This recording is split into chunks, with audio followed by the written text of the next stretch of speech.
Il y a longtemps de cela, dans le village de Bakunabe, au Mali, par une sombre nuit de brouillard, un étrange enfant apparut. Celui-ci vint frapper à la porte d'une des cases en terre cuite. Il était si maigre que l'on pouvait compter chacune de ses côtes sur son corps nu. Une femme lui ouvrit. C'était une toute jeune mère de famille. Elle venait juste d'accoucher. Prise de pitié, mais surtout étonnée de voir cet enfant seul, perdu, au beau milieu de la nuit, elle n'hésita pas un seul instant et sans réfléchir, lui proposa d'entrer. Elle lui donna un pagne afin qu'il se couvre, le lava, puis l'invita à s'asseoir à sa table. Il la regarda et lui dit : « J'ai faim, j'ai très faim. » Alors elle lui prépara un repas. Et l'enfant se jeta dessus, affamé, puis partit s'allonger sur une des deux couches qui se trouvaient dans l'unique pièce de la case, et s'endormit. Elle débarrassa son bol et rejoignit ses jumeaux qui dormaient paisiblement dans la couche d'en face.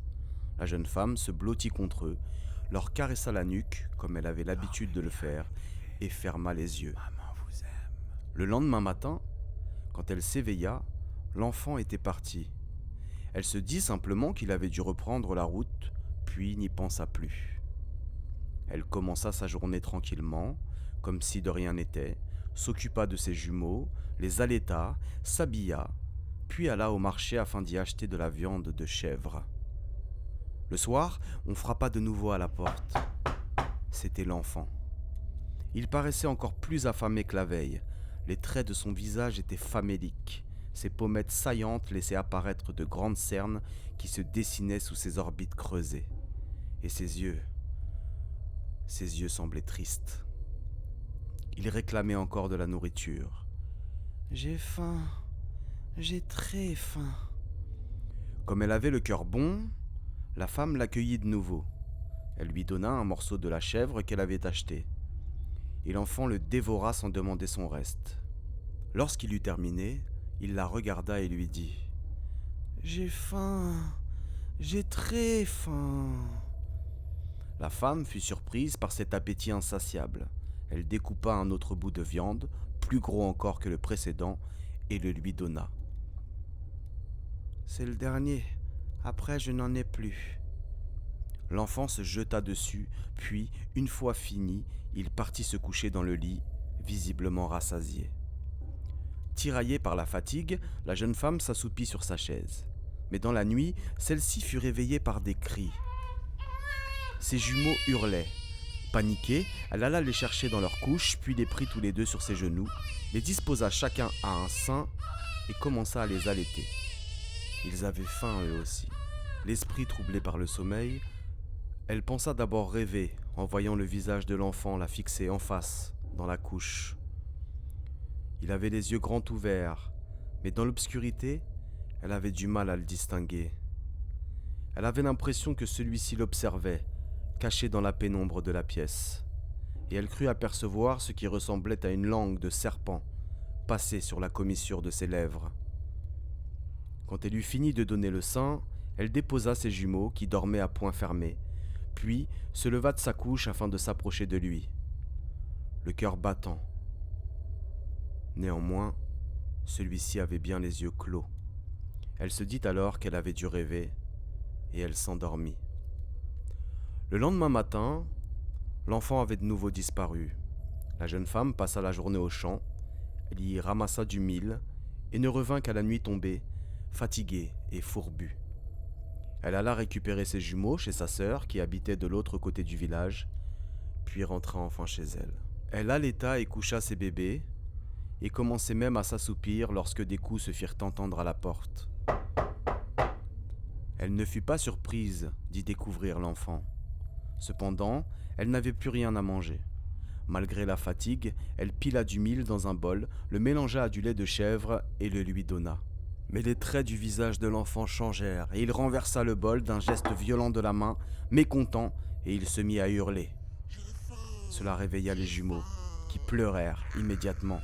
Elle essaya de le calmer, mais rien n'y fit. Il hurlait et frappait sur le sol. « Calme-toi, s'il te plaît. J'ai faim, j'ai très faim.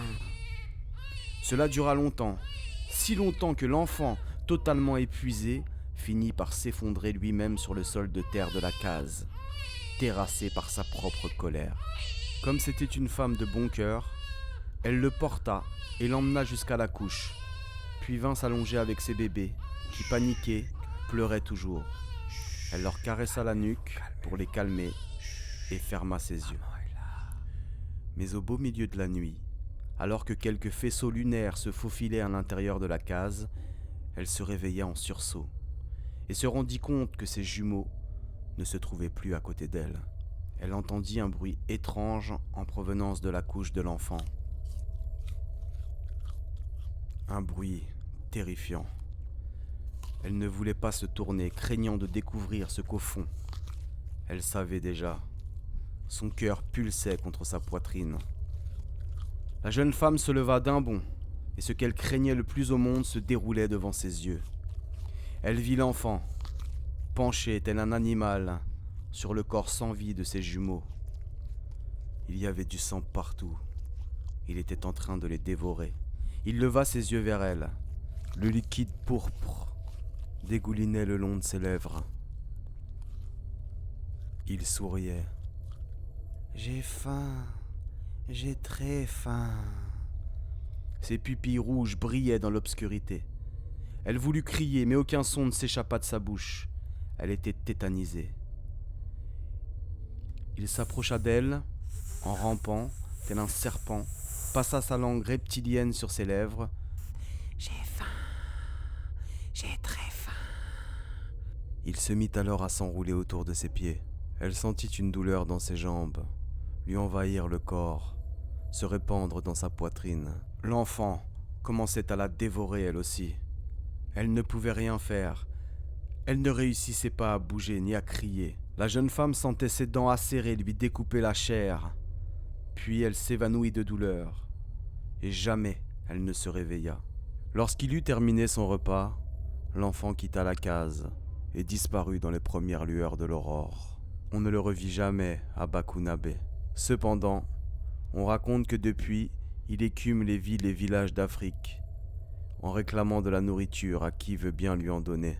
Si quelqu'un frappe chez vous, 4 fois dans la nuit, même si c'est un enfant, même s'il est seul et affamé, n'ouvrez jamais votre porte, sinon il vous dévorera.